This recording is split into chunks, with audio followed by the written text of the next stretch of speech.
আসসালামু আলাইকুম ওয়া রাহমাতুল্লাহ। প্রিয় দর্শক, সবাই কেমন আছেন? আশা করছি সবাই ভালো আছেন আলহামদুলিল্লাহ। আমিও আপনাদের দোয়ায় ভালো আছি আলহামদুলিল্লাহ।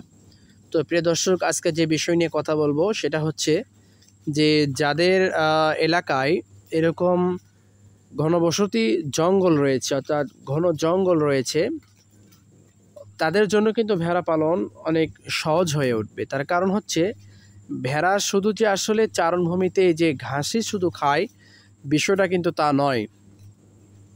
আপনারা কিন্তু তাদেরকে এরকম জঙ্গলের ভিতরেও কিন্তু চড়াইতে পারবেন।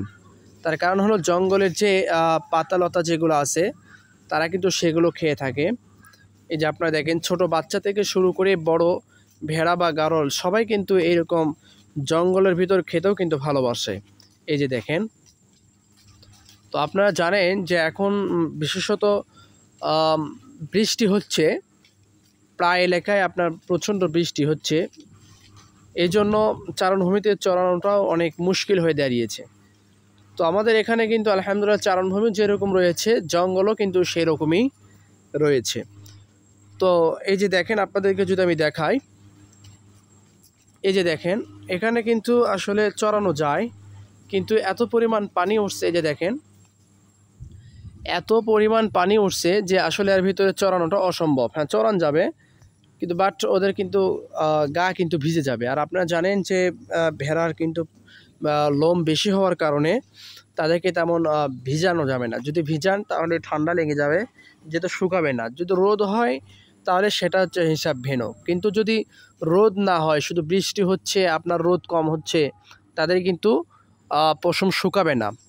এজন্য এই পানিগুলো তাদের শরীরে বসে যাবে, যার ফলে তাদেরকে ঠান্ডাজনিত যে সমস্যাগুলি রয়েছে সেগুলো হওয়ার সম্ভাবনাই বেশি রয়েছে। তো এই জন্য আমি কিন্তু ওই রকম জায়গায় তাদেরকে চড়াই নাই। এই যে আমাদের এখানে জঙ্গল রয়েছে, এই জঙ্গলের ভিতরে আমি তাদেরকে চড়ানোর চেষ্টা করি বা চড়িয়ে থাকি। এই যে দেখেন তারা কিন্তু জঙ্গলের ভিতরে কিভাবে খাচ্ছে।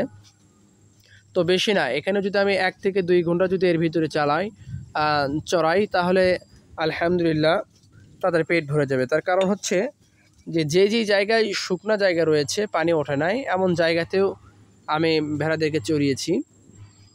এরপরে চিন্তা করলাম যে যেহেতু বৃষ্টি হচ্ছে প্রচণ্ড আকারে, বৃষ্টি আসার কিন্তু কোনো ঠিক নাই, কখন আজ সকালেও হয়, বিকালেও হয়, দুপুরেও হয়, যেহেতু বর্ষার সময় এজন্য হবেই। তো এই জন্য আমি যতটুকু সময় পাই, যে হয়তো 1-2 ঘন্টা কোনো বৃষ্টি হয় না, তো আমি সেই সময়টাই কাজে লাগানোর চেষ্টা করি। তো এই জন্য আমি এই যে সকালে চারণভূমিতে চড়িয়ে এনেছি, তো এখন আমি এই যে জঙ্গলের ভেতর দিয়েছি। তো এরকম জঙ্গল যাদের এলাকায় রয়েছে তারা কিন্তু এই ভেড়া পালন করতে পারেন, তাদের জন্য সহজ হবে। তো প্রিয় দর্শক, দেশি এবং গারলের ভিতরে তফাৎটা কোন জায়গায়? আসলে দেশি ভেড়ার দাম তুলনামূলক অনেক কম। দেশি ভেড়া যেগুলো, তুলনামূলক দাম অনেক কম বকরির চাইতে, এবং গারলের চাইতে। গারলের দাম তুলনামূলক অনেক বেশি, বকরির দাম তো যে ছাগলের দাম আপনারা জানেন যে অনেক বেশি। তো এই জন্য বলে থাকি যে দেশি ভেড়া কেন পালন করবেন? যাদের পুঁজি কম, যাদের স্বল্প পুঁজি, 10,000 15,000 টাকা যাদের কাছে রয়েছে, ভেড়া পালনের মতো মন মানসিকতা যাদের রয়েছে, ভালোবাসা রয়েছে, তো তাদের জন্য আমি এই কথা বলে থাকি যে আসলে আপনারা 10,000 টাকা 15,000 টাকা আছে, তো আপনি দেখে শুনে দেশি ভেড়ার ভিতরে একটু উন্নত জাতের একটু নেবেন, একটু সাইজে বড়, দেখতে ভালো, এইরকম টাইপের নেবেন। তাহলে দেখা যাচ্ছে আপনি সেটা 6 মাস বা 1 বছর পালন করলেন, তো 1 বছর পর ওখান থেকে বাচ্চা হবে। যেহেতু ভেড়া বছরে 2 বার বাচ্চা দেয়, তাহলে 2টা করে বাচ্চা হলেও আপনি 4টা বাচ্চা পাবেন। তো 4টা বাচ্চা পাওয়ার পরে আপনি পরের বছর সেগুলোকে বিক্রি করতে পারবেন।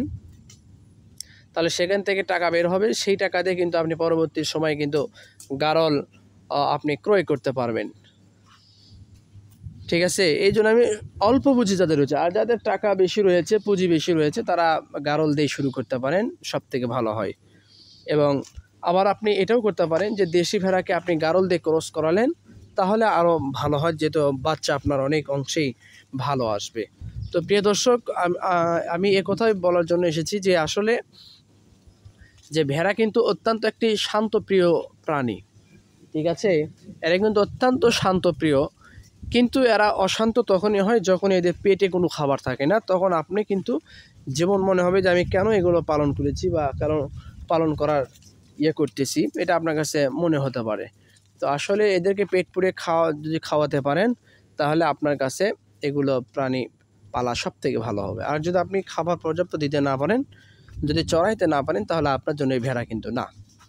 তো প্রিয় দর্শক, আমি আপনাদেরকে সাজেস্ট করব এটাই, যে যাদের এলাকায় চারণভূমি প্রচুর রয়েছে এবং এরকম জঙ্গল যাদের এলাকায় প্রচুর রয়েছে, তাদের জন্য ভেড়া পালন অত্যন্ত সহজ এবং খরচ অনেক অংশেই কম। আর যাদের আপনার ভিটামাটি রয়েছে, তারা কিন্তু আপনারা ঘাস লাগিয়ে আবদ্ধ অবস্থায় ভেড়া পালন করতে পারেন, তাদের জন্য এটি সহজ হবে।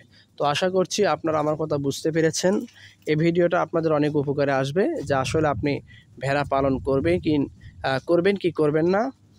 এই জন্য আমি এই বিষয়গুলো আমি বাস্তব যে বিষয়গুলি আমার সামনে ঘটতেছে বা হচ্ছে, আমি সেগুলি আপনাদের মাঝে তুলে ধরার চেষ্টা করি, যাতে আপনারা বাস্তবকে বুঝেই ভেড়া পালনের সিদ্ধান্ত নিতে পারেন।